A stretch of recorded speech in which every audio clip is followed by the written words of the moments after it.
Hello, everybody. This is Ian Beckles, and welcome back to In the Trenches. Hopefully, everybody enjoyed Creamsicle Week. I enjoyed the color. I enjoyed talking about Creamsicle, and my posts on Instagram were fun.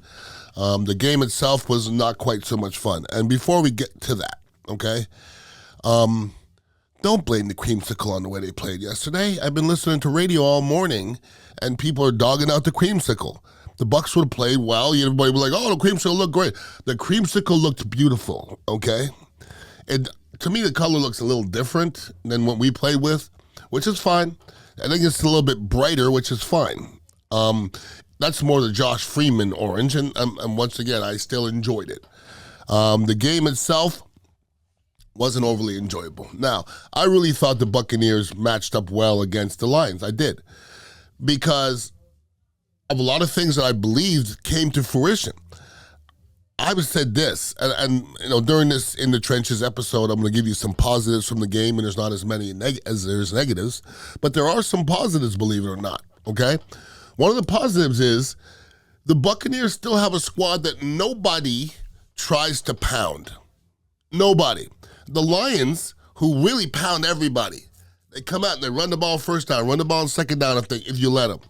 They came in there thinking they cannot pound the ball on us. I think that's a positive. I really do. Down the way, if you can make teams one-dimensional, you can win a lot of football games. Defensively, you held that team to 20 points, okay? The Lions are a good football team. Look at the previous Lions games. They're scoring in the 30s and maybe one in the 40s. They were scoring some points now. So defensively, especially with an offense that can't move the football like we had yesterday, defensively, I didn't think we played that poorly. I really don't. We got to get better, obviously, okay? And there was some things that were positive, but like I said, there was a lot more things going negatively. And before I get to all those, I want to say this about the average fan out there. We put too much stock in and credence in winning and losing. Baker Mayfield, okay? If you look at the games that Baker Mayfield won and look at the games that Baker Mayfield lost, there's not that much difference. Yesterday, he was a little bit off, okay? He didn't play well, okay? He didn't play any worse than anybody else out there, but none of it was pretty. I mean, his protection was okay. I didn't see too many guys open. Unfortunately, when they were open, he missed them. So as a whole, it wasn't a great game. We put too much stock in winning and losing for a quarterback. Like the other day, I was watching the one game. The Dolphins beat the Broncos 70-20-something. And everybody's like, Russell Wilson's terrible. I was like, he scored 20-something points. 20-something points when the other team scored 70. You don't get that many opportunities the other team scores 70. It's not about winning and losing. And Baker Mayfield, what we've seen to this point is what he is. He's going to have some games like yesterday. He's going to have a few games like I would say the first 4 games, 3 of them he played well, 1 of them he played poorly. Now he has 2 poor games and 3 good games.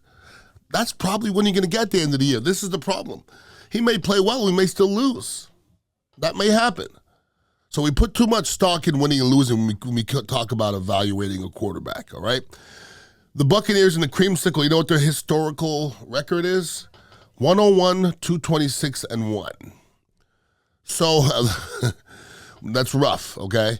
If it wasn't for, actually, I believe the Bucs may still be the losingest franchise in sports history. And maybe Brady got them out of the doldrums, but I understand it brought back some bad memories for some people, but get over it, okay? I want to see the bucket. I want to see that orange at least once a year. I think would make me happy. Now, it wasn't all negative yesterday, although I think 65% of it probably was negative. Let me start off with the fans. I wasn't there, but I do talk to people who do go to the games. I heard the Eagles game, and this is not me talking. I wasn't there. I heard the Eagle game was 70-30 Eagles. Now, if we think that we're this, that, and the other as a fan base, that can't happen. It's going to happen. I get it. Times are tough, and people sell their tickets, and Eagle fans going to pay up the nose. But it's hard to say that your fan base is rabid when you're selling your tickets. I don't see it with any other, not any, unless it's a team, some teams travel amazing. The Steelers are just different. There's Steeler fans everywhere. There's Cowboy fans everywhere. Lions fans? I heard Lions fans were in there in droves. Our guy Luke, who works here, showed me a picture of one side of the stadium. It was blue. It wasn't orange, it was blue. So I heard maybe 40% were Lions fans, but it's not a great look, okay? Doesn't mean anything, but it's not a great look. And I heard, Dan Campbell even say, man, I was shocked at the amount of Lions fans there. I don't want to hear that in my stadium. And I know the Buccaneers don't want to see that. I went through it. Through all my years, I saw a lot of other people's fans. But we sucked. This team doesn't suck, and they haven't had a history of sucking lately. So let's hope that improves a little bit, okay? That's definitely negative. But let's get to the positives.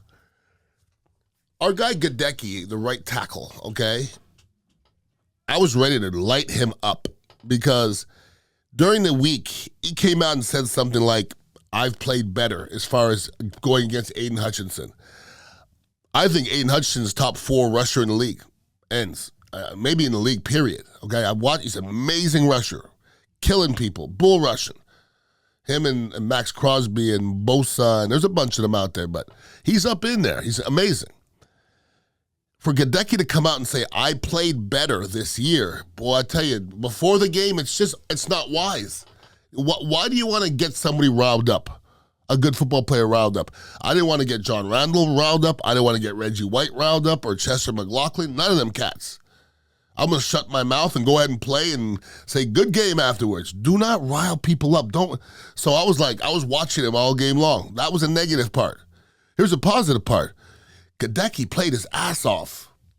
I believe Hutchinson had 1 pressure, and every game to this point this series had at least 6 pressures.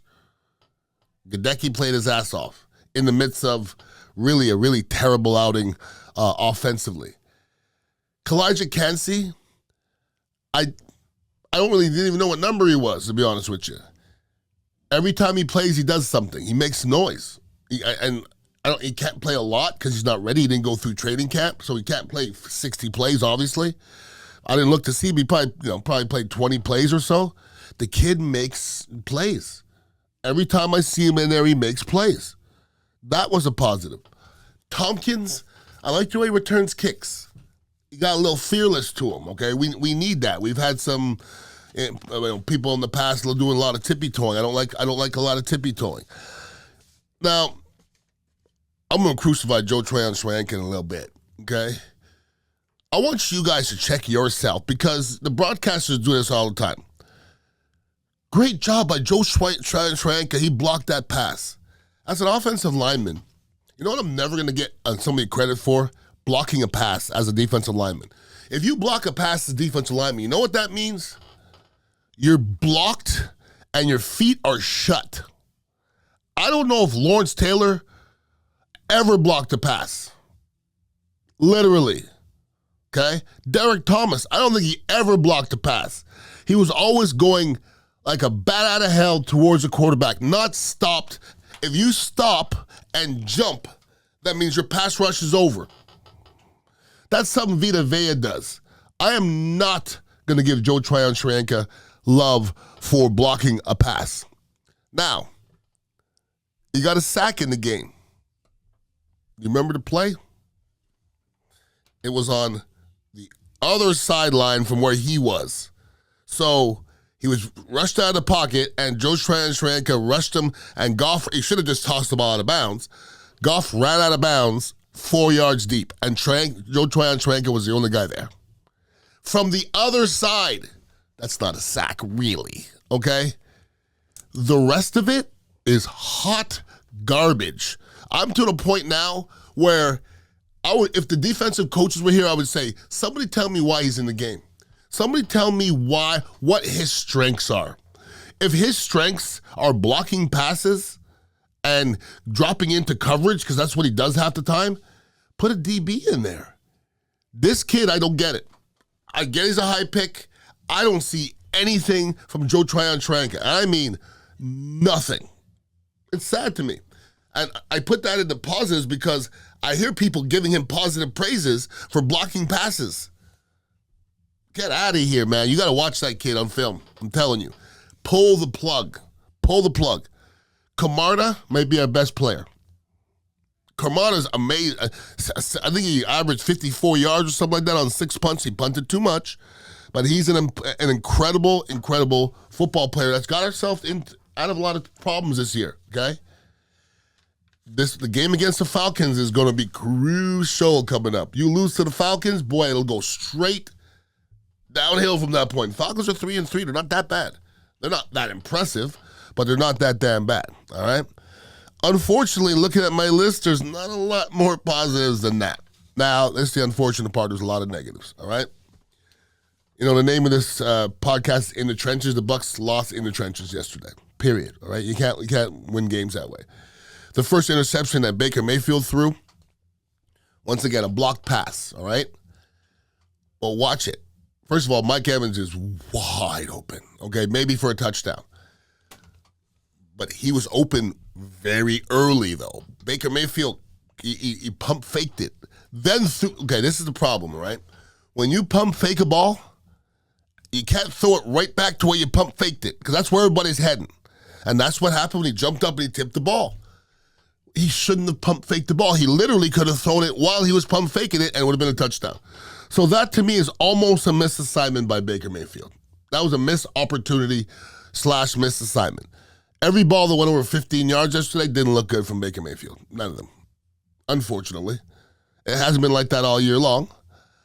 You know, third downs, we had too many third and longs. We're not built that way. No team is built that way. That being said, you want some more negatives? The Lions, they're converting 3rd and 10s, 3rd and 14s. Actually, 2 touchdowns. One was 3rd and 10, one was 3rd and 14. And there were broken coverages. You're going to play against a good football team, a very good football team. Can't make mistakes. They're going to beat you up anyways. When you make mistakes and give them touchdowns, it's going to look like it did yesterday. Listening to the press conference with Todd Bowles, I usually don't. People can't stand what Todd Bowles has to say, and he's kind of boring on the podium. He is. He said a couple things I did not like, and I don't really nitpick on what coaches say. He was like, "Oh, no excuses, but we looked sluggish after the bye week." That's an excuse. We look sluggish after the bye week. Is this an excuse? That's on coaching. Okay, you can't say no excuses and then say we look sluggish off the bye week. This just got punched in the mouth. Okay. Then he said we practiced well. If you practiced well, then you weren't sluggish. If you say we had a terrible week of practice, then you can say we were sluggish. If you practiced well, you weren't sluggish. You just got punched in the mouth. And the Lions just punched the Buccaneers square in the mouth, okay? Mike Evans, the first ballot Hall of Famer. But when you're looking for a new contract and, you're holding your team hostage and you're this, that, and the other, what you can't do is have one huge drop every single week. I'm a Mike Evans fan. I like everything about Mike Evans' game. Not the drops, though. And the drops aren't, you can have drops that are contested. His drops are usually mental. They're wide open catches. You'll never drop those in practice. It's a mindset thing. You have to know, you have to be in the moment. And for a Hall of Famer, you would think he would always be in the moment. But for God's sakes, Mike Evans drops at least one easy, big pass every single game, it seems like. And not all the way back to last year, but last year he had a few as well. So that's got to get better, okay? It's got to get better, and it's got to get better soon. Real soon. And for us saying at the beginning of the year, and I didn't agree with it, our receiving staff is just as good as anybody else's, I don't see it. I don't see it. And we're not a physical football team offensively. We don't have a lot of speed offensively. We're not all that sure-handed offensively. We're still trying to figure out what we are offensively. Defensively, everybody, here at the Dignitary Tea and Kava House, everybody watching the game, everybody went batshit crazy when Carlton Davis got mowed down in that one touchdown situation on that block. Okay, he got mowed down, all right. People that are commenting on it have never played football, though, because football's a fast sport. When you're out there and your head has to be on a swivel, when you're looking at a running back and you're looking to tackle somebody, sometimes you're not looking at the blockers as well. He barely saw that guy coming and he got smoked, okay? Okay, he got smoked. I'm not holding that against Carlton Davis. I'm not doing that. But as a whole, we didn't play all that well in the defensive backfield yesterday. We got to be better than that. The one kid at the end of the game could have made a play, didn't. It's too many situations like that, unfortunately. All right, there's too many plays out there that we didn't make that were out there. Ryan Neal, all right, Ryan Neal had perfect coverage on Jameson Williams. Now, it's so easy to sit on your couch and go, all you gotta do is watch the ball while you're running full speed backwards with a great athlete looking at the ball. See, if you're a receiver, all you gotta do is look at the ball, right? If you're a DB, you have to look at the ball. You have to also feel where the receiver is. Trust me, people, that's the hardest thing on the planet to do. So I'm not going to be the one sitting there and say, Ryan Neal, you're this, that, and the other. That being said, I got my eye on Ryan Neal. I don't know where his strengths are. I'm not quite sure. I hear his name too much, all right? A lot of our defensive backs were hearing their names too much, and unfortunately it's on the negative side. The one negative thing I saw about those uniforms, and I love the uniform. I love to see them again. I'm drinking my Mitra 9 orange today and the creamsicle. Vita Vea, and I'd like that to let him wear black, because Vita Vea and the oranges, it was not. They showed him at the game standing there with his hands on his waist. See, as a big man, I was a big man early. My mother sat me down very early, and she said, there's a couple colors you should not wear. Yellow, orange, maybe she said something else, but it was not flattering to Vita Vea, that orange, okay? I bet he put that jersey on, looked in the mirror, he's like, eee. Yeah, pewter and gray is better for him. Although I'm not dogging out his play. Vita's one of the guys that's out there playing, but we need to hear more of him, period. Now, let's get back to JTS Tryon Schwenka. Pull the plug on the experiment. Pull the plug. It's not like he's playing out of place. He plays the same position as Bosa and Aiden Hutchinson and Crosby and Micah Parsons. He plays the same position as those guys. And he was really drafted about the same time as those guys. You see what I'm trying to say? Well, when does he ever do anything?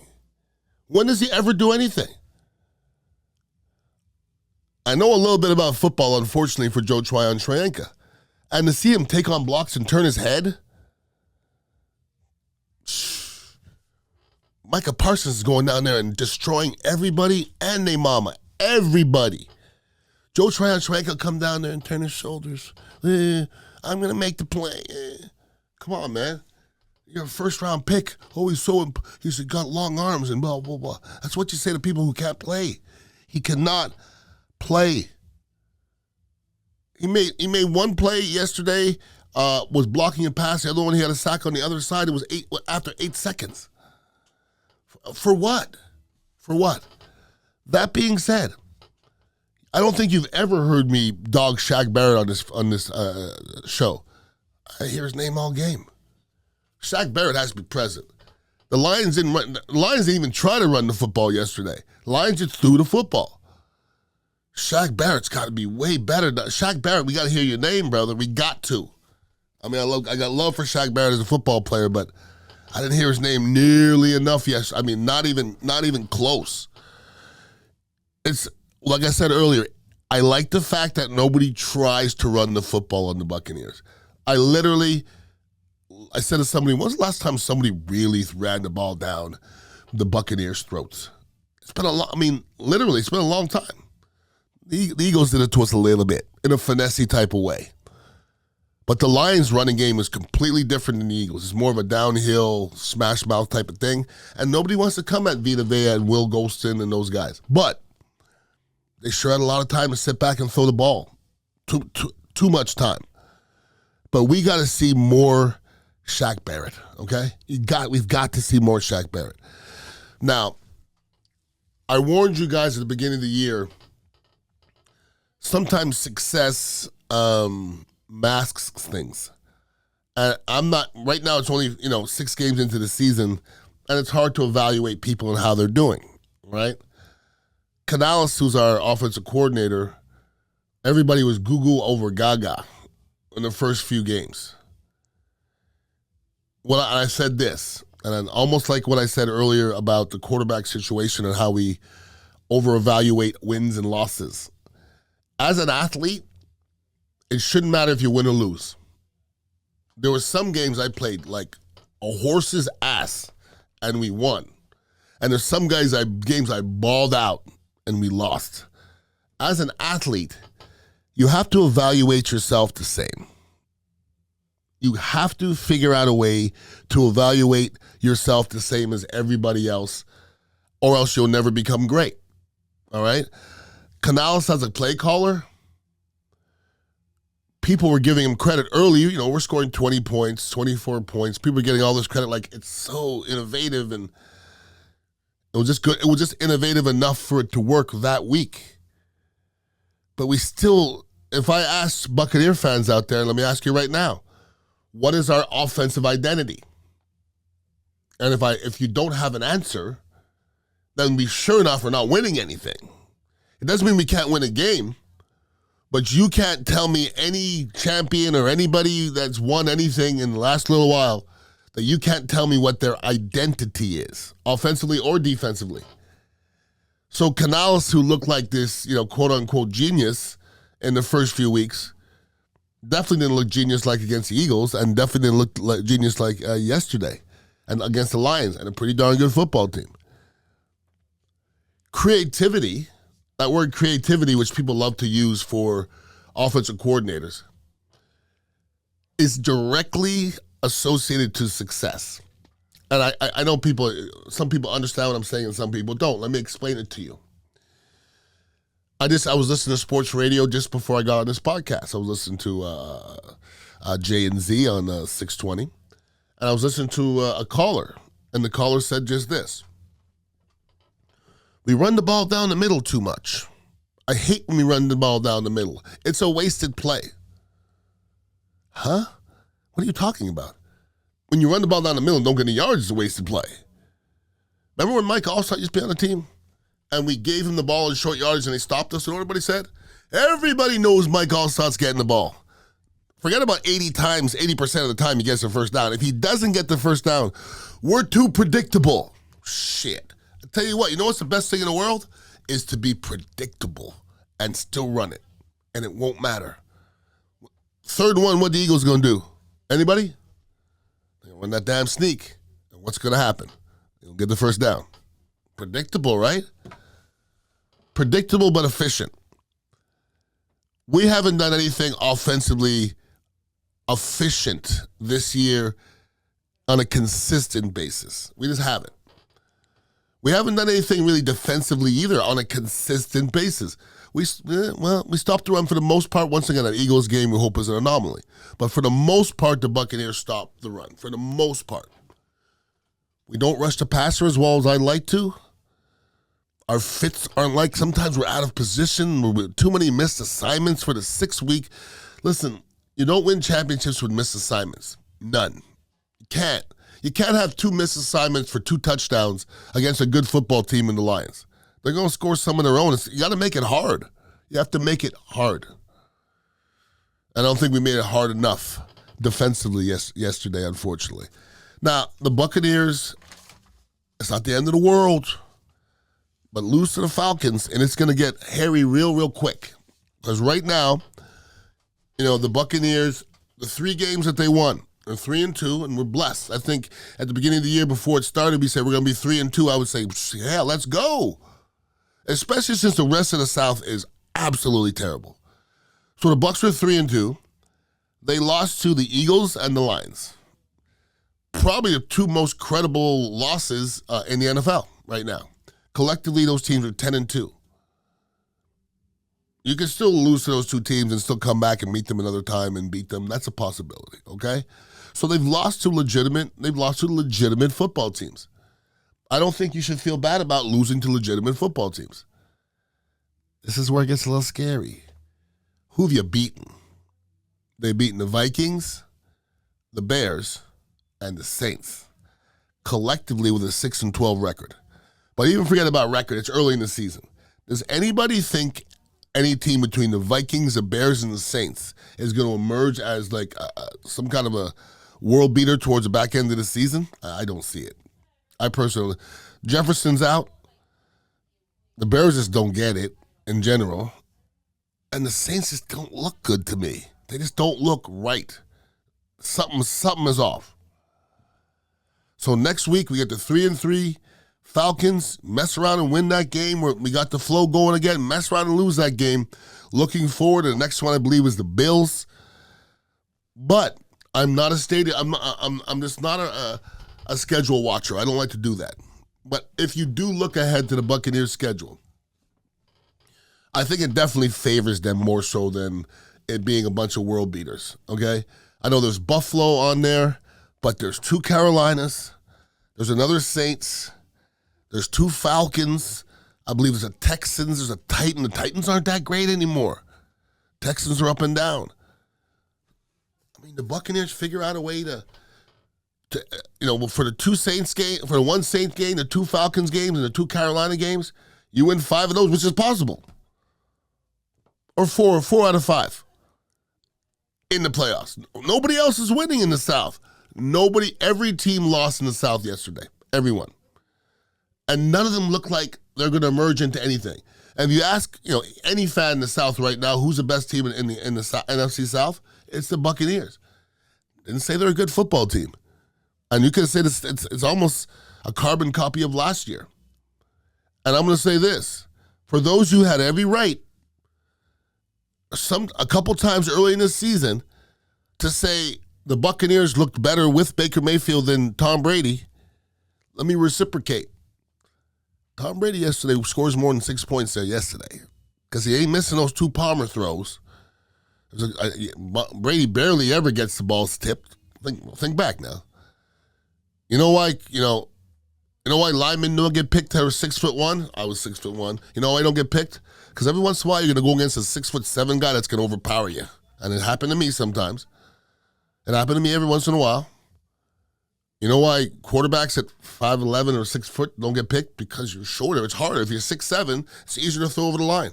It's easier to see everything. Maybe his shortness is a shortcoming. Because he sure looked short yesterday. He played short too. Still like his fight.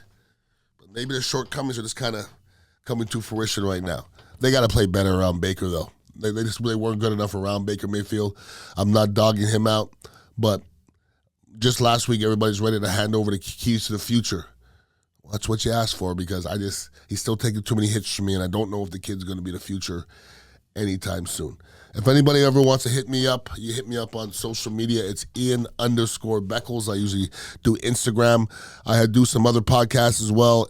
This one, In the Trenches, Mental Intimacy with lovely Dr. Gina. And I do Brooks and Beckles as well with Mr. Derek Brooks. So if you want to listen to some more football talk, go to Brooks and Beckles. I actually film every week at Amalie Arena. So check that out as well.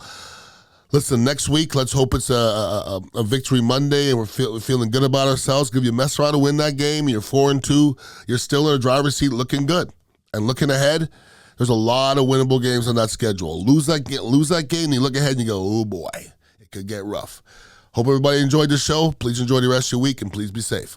Peace out.